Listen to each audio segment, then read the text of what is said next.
का जो चैप्टर है दोस्तों वो है producer equilibrium. And trust me, बहुत ही इंटरेस्टिंग चैप्टर है क्योंकि यहां पे हमारे मतलब की चीज है। यहां पे हम डिसाइड करने वाले हैं वो स्टेज जहां पे प्रोड्यूसर का प्रॉफिट मैक्सिमम होगा। और मैं हूं या तुम हो, हमें इंटरेस्ट तो हमेशा प्रॉफिट में ही रहा है क्योंकि हम कॉमर्स स्टूडेंट हैं। तो चलिए समझते हैं इस चैप्टर में कि प्रॉफिट को मैक्सिमम कैसे करा जाता है। तो यार ये जो स्टेज है जहां पे प्रोड्यूसर अपना प्रॉफिट मैक्सिमाइज करता है, इसी को तो बोला जाता है प्रोड्यूसर इक्विलिब्रियम। तो कोई अगली बार तुमसे पूछे कि what do you mean by producer equilibrium, तो उसको मुस्कुरा के बोलिए कि it is the stage where profit gets maximised. बात ही खत्म हो गई। पर यहां पे ये जो प्रोड्यूसर इक्विलिब्रियम है, ये हमें मार्केट फॉर्म्स के हिसाब से स्प्लिट करना पड़ेगा। तो एक बार हम पढ़ेंगे producer equilibrium in perfect competition और एक बार हम पढ़ेंगे मोनोपोली एंड मोनोपोलिस्टिक। तो बिना टाइम वेस्ट करें चलिए पहले डिस्कस करते हैं परफेक्ट कंपटीशन।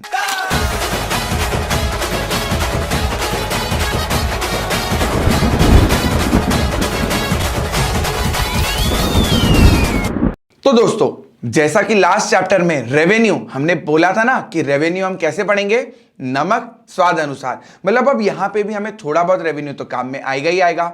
रेवेन्यू चैप्टर में हमने पढ़ा था कि परफेक्ट कंपटीशन के अंदर जो आपका एमआर है वो कांस्टेंट होता है, प्राइस कांस्टेंट होती है और एआर भी कांस्टेंट होता है और आपस में ये तीनों इक्वल होते हैं। तो वही चीज हम यहां पे भी यूज कर लेते हैं। परफेक्ट कंपटीशन में क्वांटिटी बढ़ने पे एमआर सेम रहेगी। इसी को यूज करके पहले मैं स्केड्यूल फिल कर लेता हूं। तो दोस्तों, 10 बहाने करके ले गया दिल, ये वाला कॉन्सेप्ट यहां पे यूज हो गया और एमआर थ्रू आउट 10 10 10 10 10 10 फिल कर दिया। अब अगर बात करें कॉस्ट चैप्टर की, तो यार कॉस्ट में मैंने कभी भी तुमसे जिक्र नहीं करा परफेक्ट कंपटीशन और मोनोपोली और मोनोपोलिस्टिक का।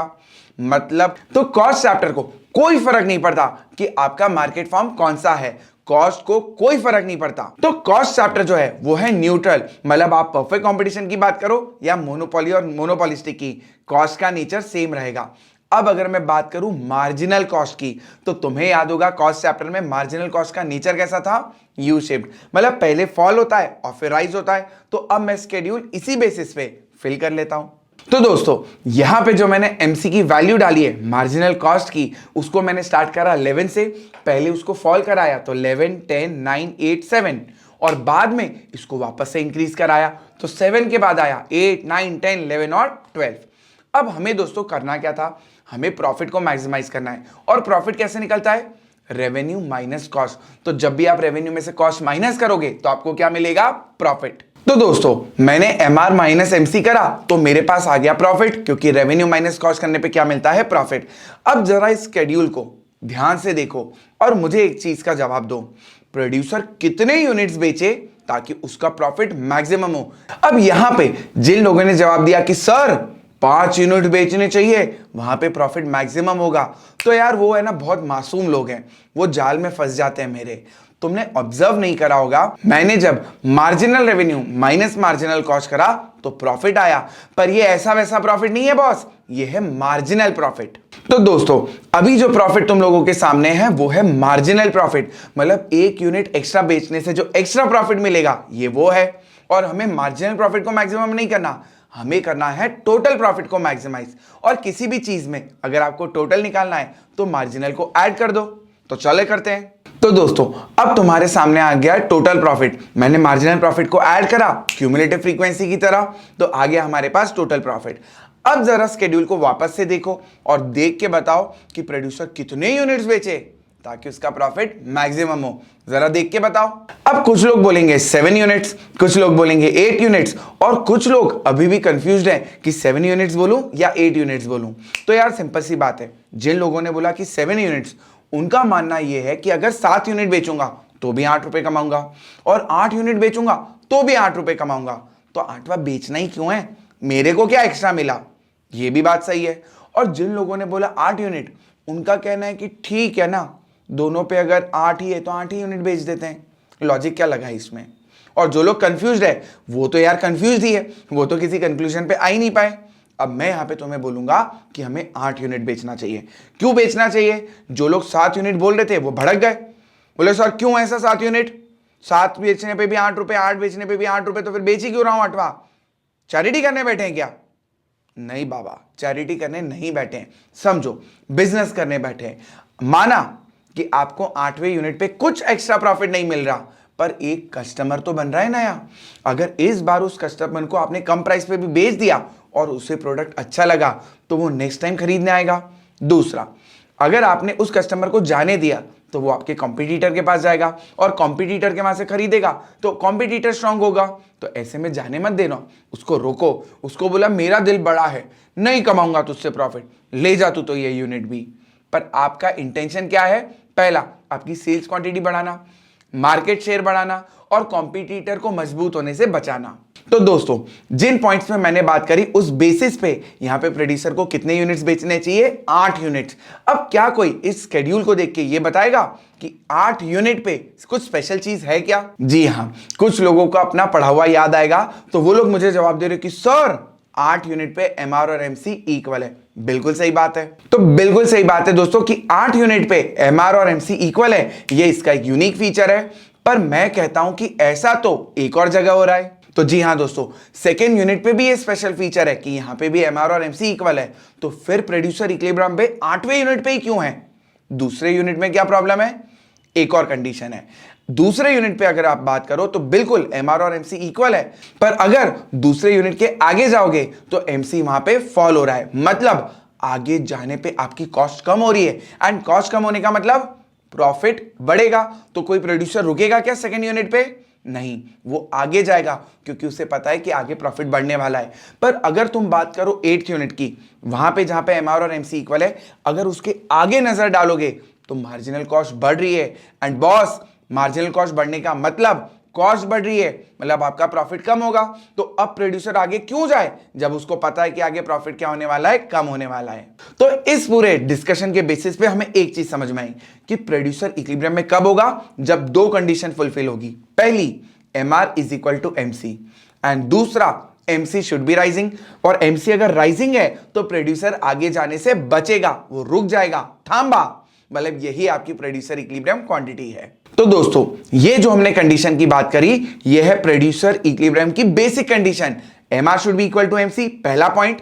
दूसरा पॉइंट है कि एमसी शुड बी राइजिंग, या फिर मैं ऐसा बोल लूं कि MR should cut MC from below. तो दोस्तों, यहां पे जो मैंने ग्राफ बनाया है यह है परफेक्ट कंपटीशन का ग्राफ, जहां पे price is equal to AR is equal to MR एक हॉरिजॉन्टल लाइन है और जो हमारा एमसी है वो तो हमेशा की तरह यू शेप्ड है। अब यहां पे एमसी ने एमआर को 2 बार काटा, पर जो फर्स्ट पॉइंट है, क्योंकि वहां पे एमसी ड्रॉप हो रहा है तो प्रोड्यूसर यहां पे नहीं रुकेगा क्योंकि उसको पता है कि आगे प्रॉफिट है तो वो आगे जाएगा। पर सेकेंड टाइम जब एमसी ने एमआर को काटा, इंटरसेक्ट करा, तो यहां पे प्रोड्यूसर रुक जाएगा क्योंकि उसे दिख रहा है कि आगे मार्जिनल कॉस्ट इंक्रीज हो रही है, इसका मतलब प्रॉफिट कम होगा, तो वो आगे क्यों जाएगा? तो दो कंडीशन फिर से रिपीट कर रहा हूं, MR should be equal to MC and MC should be rising. अब दोस्तों बात कर लेते हैं मोनोपोली एंड मोनोपोलिस्टिक की। कंडीशन वही है, सेम टू सेम, बस ग्राफ में थोड़ा सा चेंज आ जाएगा। तो रेवेन्यू चैप्टर में तुम्हें याद होगा हमने पढ़ा था एमआर और एआर का ग्राफ, और जैसे जैसे क्वांटिटी बढ़ती है तो एमआर और एआर दोनों फॉल होते हैं। एमआर जो है वो जीरो और नेगेटिव होता है, पर एआर जीरो और नेगेटिव नहीं होता, एंड एआर एमआर से हमेशा बड़ा होता है। तो ये तो थी हमने जो चीजें रेवेन्यू में पढ़ी थी। अब यहां पे उसको इंक्लूड करते हैं प्रोड्यूसर इक्विलिब्रियम में। तो दोस्तों यहां पे भी जो मैंने ग्राफ बनाया है उसमें एमसी ने एमआर को 2 बार इंटरसेक्ट करा है। पहली बार जब करा तब एमसी फॉल हो रहा था, तो प्रोड्यूसर यहां पे नहीं रुकेगा क्योंकि कॉस्ट कम हो रही है, इसका मतलब प्रॉफिट बढ़ने वाला है, तो प्रोड्यूसर आगे जाएगा। पर जब सेकेंड टाइम एमसी ने एमआर को इंटरसेक्ट करा, उसके आगे एमसी इंक्रीज हो रहा है, और कॉस्ट के इंक्रीज होने का मतलब है कि प्रॉफिट कम होगा, तो अब प्रोड्यूसर आगे नहीं जाएगा। तो ये है हमारा producer equilibrium point in case of monopoly and monopolistic. तो दोस्तों प्रोड्यूसर इक्विलिब्रियम की अगर मैं बात करूं तो इतना ही था परफेक्ट कंपटीशन में और मोनोपोली और मोनोपोलिस्टिक में। पर एक क्वेश्चन है, अब प्रोड्यूसर को कब पता चलता है कि उसको उसकी दुकान बंद कर देनी चाहिए, उसको उसका प्रोडक्शन सस्पेंड कर देना चाहिए? मतलब मैं बात कर रहा हूं शटडाउन पॉइंट की। तो दोस्तों बहुत ही लॉजिकल एक कंडीशन है, आपके पास जो कॉस्ट इनकर होती है किसी भी प्रोडक्ट को बनाने की, वो 2 पार्ट में डिवाइडेड है, एक है फिक्स कॉस्ट और एक है वेरिएबल कॉस्ट।